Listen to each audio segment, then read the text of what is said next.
Welcome to the story of Irithyll of the Boreal Valley, the home to the noble descendants of the gods.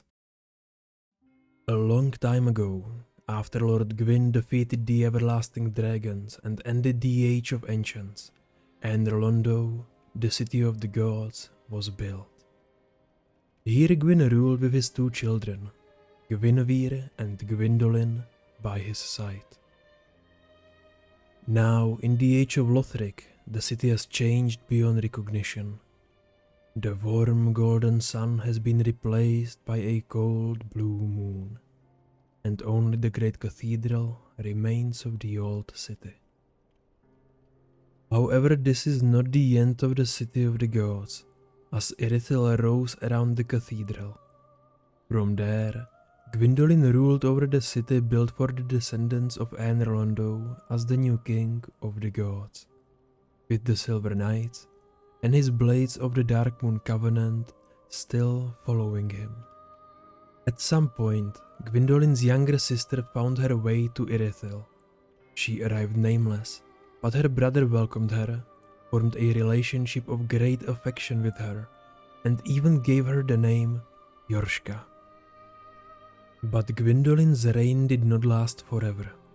He became sick and left his sister Yorshka in charge of the Blades of the Dark Moon Covenant. During this time, Sullivan, a young sorcerer who had corrupted the hearts of the Irithyll Knights and risen through the ranks of the Way of White clergy, took advantage of this unstable situation in the city to seize power. Sullivan proclaimed himself Pontiff, a representative of the gods who would rule over the city. The Silver Knights, still faithful to Gwyndolin, and the Blades of the Dark Moon, loyal to their captain Yorshka, would have acted against Sullivan, and the new Pontiff knew that.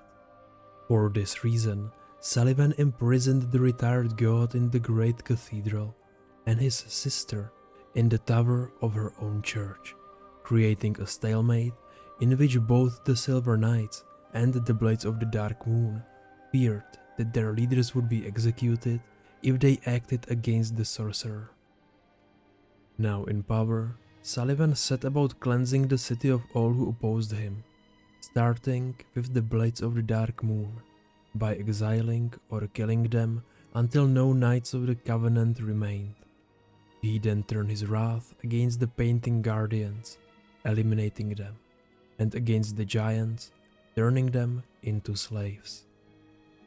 He also built a dungeon beneath Irithyll, where survivors of the profaned capital worked for him as jailers. Sullivan erected a barrier around the city to prevent anyone from entering or leaving without his permission. He then gave his most valued subjects small doors, allowing them to pass through and reminding them that Irithyll would always be their home. Among those who could pass the barrier were the Outrider Knights. These knights were the Pontiff's special unit. They were soldiers who were not afraid of death and loved battle, and so Sullivan crafted rings for them, the eyes of the Pontiff. These rings helped the Outrider Knights fight longer while allowing Sullivan to control them. However, there was a price to be paid, as the rings would turn their wearers into beasts, driving them insane, fusing their armor to their skin, and transforming them into mindless creatures, fully under the Pontiff's control. Even though Irithyll quarantined itself within the barrier, it remained an ally of Lothric, allowing its knights and scholars to enter and even donating Lothric gargoyles found in the profaned capital. When Prince Lothric refused to link the First Flame, and High Priestess Emma asked allied kingdoms to help resolve the situation, Pontiff Sullivan sent his Outrider Knights to infiltrate Lothric Castle under the watchful eye of Ward of the Boreal Valley.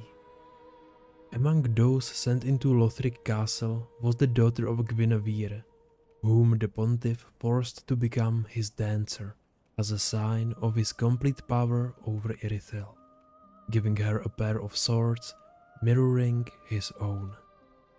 As the first flame faded and Prince Lothric continued to refuse to link it, the Lords of the Cinder of the past were called back from the dead to link the first flame instead. However, the Lords refused to serve as fuel again. Among them was Aldrich, Saint of the Deep. Aldrich had a vision in which the age of the deep would fall upon the world, and he decided to accelerate this prophecy by devouring the gods themselves. Aldrich gathered an army made up of the deacons of the Cathedral of the Deep, with Archdeacon MacDonald in command. This army marched on Irithyll, so that Aldrich could feed on Gwyndolin, the king of gods himself. Sullivan would not give up his source of control over the city, so he gathered his knights and fought the army of deacons. However, the sorcerers from the cathedral proved too powerful for Irithyll's army, and the Pontiff was forced to clear the way to Gwyndolin after all his troops were slaughtered. In a final attempt to maintain control over the city, Sullivan brought his fallen knights back through necromancy and set them to patrol the lower city. This is how the story of Irithyll ends. The Pontiff defeated, still wearing his torn robes, his army of undead defending the city while the king of the gods is being devoured. All of Irithyll is unknowingly waiting for the Ashen One to come for the cinder of the devourer of gods and to bring peace to the descendants of Anre Londo. If you enjoyed this video, don't forget to leave a like, and if you enjoy lore, subscribe to my channel for more.